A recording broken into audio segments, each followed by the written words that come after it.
સિંચાઈનું પાણી છોડવાની માંગ સાથે વિરોધ નોંધાવવામાં આવ્યો છે। કેનાલમાં પાણી બંધ કરી દેવાતા ખેડૂતોમાં ભારે રોષ છે। 7 થી વધુ ગામના ખેડૂતોએ તંત્ર સામે વિરોધ નોંધાવ્યો છે। પિયત સમયે પાણી ન મળતા પાક નિષ્ફળ જવાની ભીતિ સેવાઈ છે।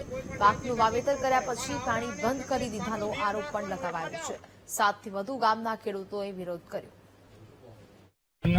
અમારે હજારો વીઘા જગ્યામાં કપાસિયા ચોપેલા છે અને અડધામાં અચેક પણ પીધેલું છે। કપાસિયા બગડે એવું છે। પ્રકાશ વરમોરા કહેતા હતા પાણી છોડશું, પાછું પાણી બંધ કરી દીધું। અમારે શું કરવાનું? હજારો રૂપિયાનું નુકસાન થાય એવું છે, લાખો રૂપિયા।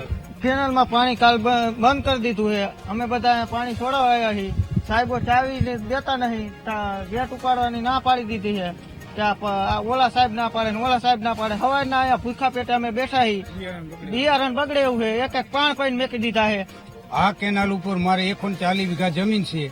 મેં બધે ચોપી દીધું, એમાં એક દી પાણી આવ્યું તો એ થોડુંક પલાયરું તો બંધ કરી દીધું, એટલે એ બિયારણ તો અમારું ફેલ ગયું। અમારા માણસોને અહીંયા પીવા કે ઓલું નથી।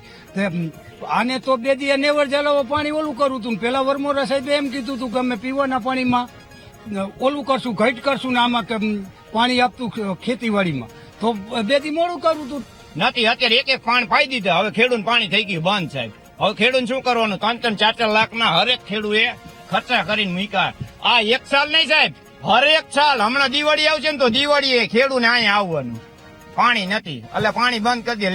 લેવલ અહીંયા નહોતા, લેવલ નર્મદા નિગમ આપણો મેન રહ્યો ને, અહીંયાથી પાણી વધારે છોડો સાહેબો।